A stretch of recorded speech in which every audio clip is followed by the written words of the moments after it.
जय माता दी, हर हर महादेव। कैसे हैं आप सभी? आशा करती हूँ आप सब ठीक होंगे। माता काली, बाबा भोलेनाथ कृपा आप सब पर हमेशा बनी रहे, यही कामना है। आज हम इस वीडियो में जिस विषय पर बात करेंगे वो है पितरों का बंधन। हम ऐसा क्या करें जिससे कि हमारे पितरों का बंधन खत्म हो सके।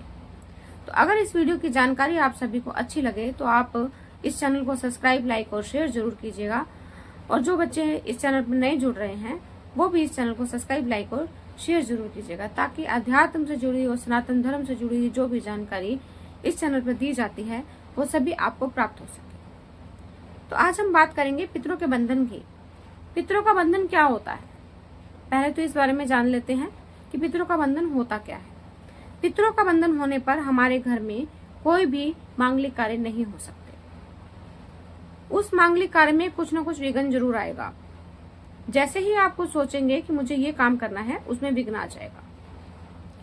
आप अपने बच्चे की शादी के बारे में सोचेंगे, उसमें कुछ न कुछ विघ्न आ जाएगा। ये सभी आपके पितरों के बंधन की वजह से होता है, पितरों की आपकी सहायता ना करने की वजह से होता है। आप कोई काम धंधा करते हैं, उसमें जो आप सोचेंगे वो उसमें घाटा ही होता जाएगा। आप सोचेंगे कि ये काम करूंगा तो मुझे जैसे 1000 का प्रॉफिट हो रहा है तो 4000 का प्रॉफिट होगा, लेकिन होगा क्या, वो 1000 की बजाय 500 रुपए पे आप पहुंच जाएंगे। 4000 को तो भूल ही जाइए, लेकिन आप 500 रुपए पे जरूर पहुंच जाएंगे। ये सभी जो ऐसी हमारे साथ बातें होती हैं, जो हम सोचते हैं वो नहीं हो पाता, तो ये सब हमारे पितरों की वजह से होती है। जब हमारे पितृ बंधन में होते हैं, वो कष्ट में होते हैं, तब हमें ऐसी परेशानियां आती हैं। हमारे घर में कभी भी सबका मत एक नहीं होगा। जब हमारे पितृ बंधन में होंगे तो हमारे घर में जो मेंबर्स हैं उनका मत कभी एक नहीं होगा। अगर एक पूरब में जा रहा है तो बाकी पश्चिम में चल पड़ेंगे, अगर वो पश्चिम में जा रहा है तो दूसरे पूरब में चल पड़ेंगे। इस वजह से घर में तनाव बना रहेगा, हमेशा कलेश की स्थिति बनी रहेगी। आप ये समझिए कि जब आपके पितृ ही खुश नहीं हैं तो आपको कैसे वो खुश रखेंगे? उन्होंने आपके लिए पूरी जिंदगी क्या नहीं किया, लेकिन जब उनको देने की बारी आई तो आप लोग उनको बंधन मुक्त नहीं करवा पा रहे, आपको उनको सही रास्ता नहीं दिखा पा रहे। वो चाहते हैं कि मैं अपने बच्चों की सेवा आज भी करूं, मैं अपने बच्चों की सहायता आज भी करूं, लेकिन वो नहीं कर पाते क्योंकि बंधन में है और हम उनके बंधन खोलने का कोई उपाय नहीं करते। तो इस वजह से हमें जो जो परेशानियां आती हैं वो इसी वजह से आती है कि हमारे पितृ बंधन में, हमारे पितृ कष्ट में है। जब तक हम उनके कष्टों को दूर नहीं करेंगे, हम उनके बंधनों को नहीं खोलेंगे, जब तक हमारे घर की जो समस्याएं हैं वो खत्म नहीं हो सकती। हम कुछ भी कर लें, हम कितने पूजा पाठ कर लें, वो पूजा पाठ व्यर्थ होती जाएगी। आप कहेंगे मैं जितनी पूजा पाठ कर रहा हूँ उतनी ही नुकसान में जाए जा रहा हूँ, मैं जितनी पूजा पाठ कर रहा हूँ उतना ही मुझे घाटा होता जा रहा है, ऐसा क्यों हो रहा है? आपको समझ ही नहीं आएगा। लेकिन कारण क्या होता है? आपके पितृ आपकी मदद नहीं कर पा रहे। वो चाह रहे हैं कि आपकी मदद करें, लेकिन वो क्या करें? वो बंधन में है, वो कष्ट में है। तो आप उनके कष्टों को दूर करने के लिए आज इस वीडियो में जो उपाय बता रहे जा रहे हैं, आप उनको कीजिए और उनके कष्टों को दूर कीजिए, उनको बंधनों को दूर कीजिए, जिससे वो आपके ऊपर कृपा अपनी बरसा सके, आपके सभी कार्यों को कर सके। तो जो आज मैं हवन आपको बताने जा रही हूँ पितरों के लिए, आप उस हवन को कीजिए 5 दिन तक। इस पितृ पक्ष में, जो पितृ पक्ष चल रहा है अभी, इसमें आप 5 दिन तक इस हवन को करें और फिर आप अपने घर में फर्क खुद देखिएगा।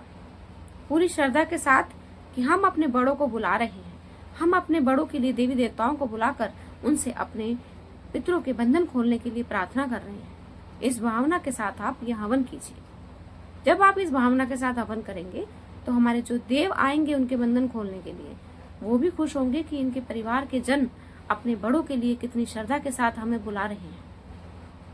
तो आप सभी उस भावना के साथ, उस श्रद्धा के साथ इस हवन को करें, तो आप देखेंगे इन 15 दिनों में ही आपको चमत्कार दिखना शुरू हो जाएगा। जो आप सोचते थे वो काम होने शुरू हो जाएंगे।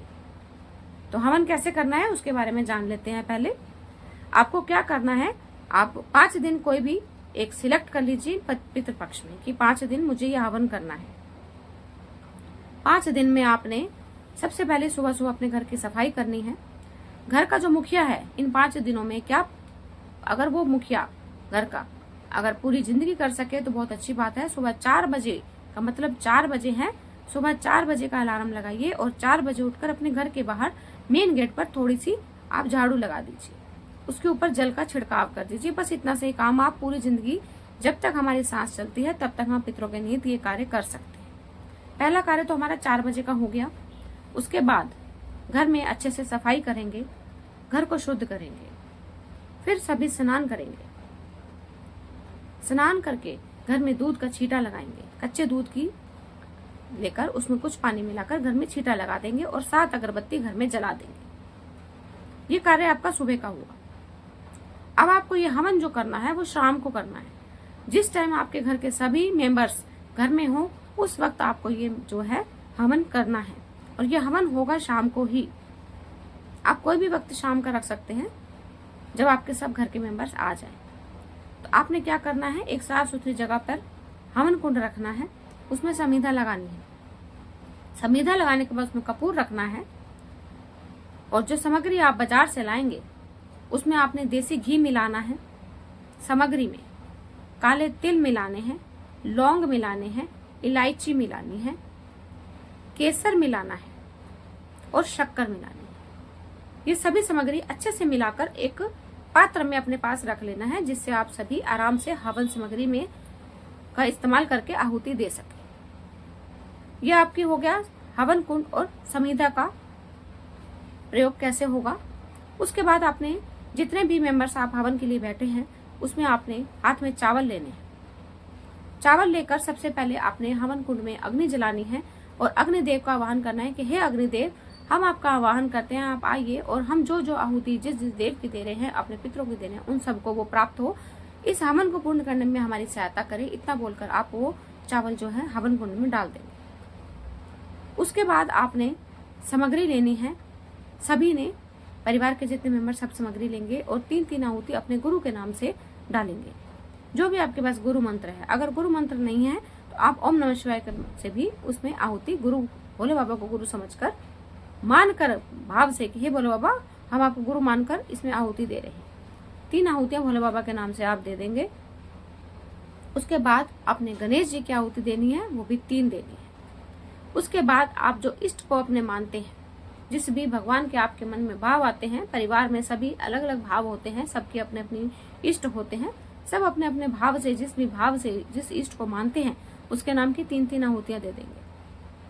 उसके बाद आपने क्या करना है, भोले बाबा के नाम से आपने 2 पताशे, 2 लौंग, 1 इलायची, इसकी आहुति देनी है भोले बाबा के नाम से। और ऐसे ही 2 लौंग, 2 बताशे, 1 इलायची की आहुति देनी है माँ काली के नाम से। उसके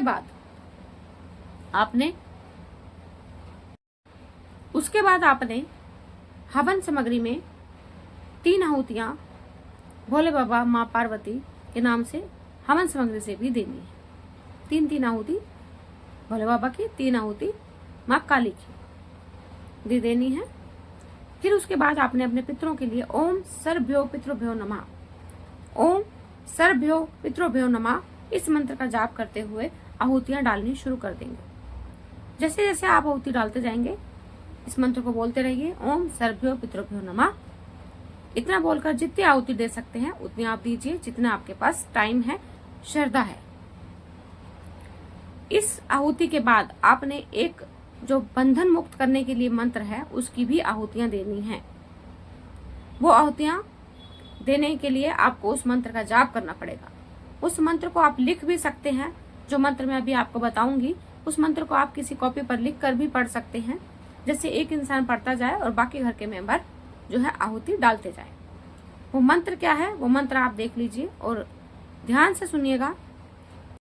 ओम नमो आदेश गुरु को, जल खोलूं जलवायु खोलूं, खोलूं जल की काई, अमुक की बंदी विद्या खोलूं, तेरी जोत जलाई, ये बंधन खुद खोले काल का माई, घरवत के पितर खोलूं, देवी खोलूं, देवता खोलूं, मरगट से, मैदान से, खिदर से, चौगान से, सैयद से, धरती से, आसमान से, जो मेरा खोला ना खोले तो राजा रामचंद्र की आन पड़े, महादेव की आन पड़े, माता सती की आन पड़े।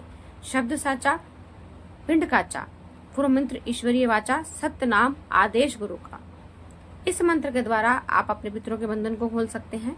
जहाँ पर अमुक लिखा हुआ है उस अमुक के स्थान पर आप घर के मुखिया का नाम लेंगे। तो जैसे जैसे आप इस मंत्र की आहुति देते जाएंगे, इस मंत्र की शक्ति से आपके पितरों के जो बंधन है वो खुलते जाएंगे। आप जितनी ज्यादा इस मंत्र की आहुति देंगे उतने ज्यादा उस हवन में पितरों को शक्ति मिलेगी, उनके बंधन खुलेंगे। जब उनके बंधन खुल जाएंगे तो आपके जो सभी कार्य हैं वो संपन्न होना शुरू हो जाएंगे। आपके घर में जो कलेश है वो खत्म होना शुरू हो जाएगा, जो काम धंधे में बरकत नहीं है वो होनी शुरू हो जाएगी, क्योंकि पितर को बंधन खुल जाएंगे।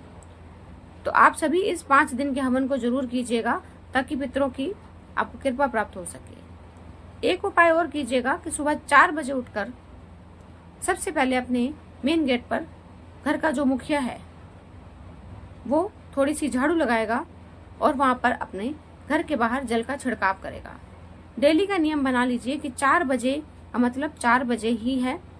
4 बजे अपने पितरों के लिए आप अपने घर के बाहर हल्की सी झाड़ू लगाएंगे और उसके ऊपर जल का छिड़काव करेंगे। आप देखेंगे कि जैसे जैसे आप इस प्रक्रिया करेंगे तो आपके घर में धन धान्य की बरकत होना शुरू हो जाएगी।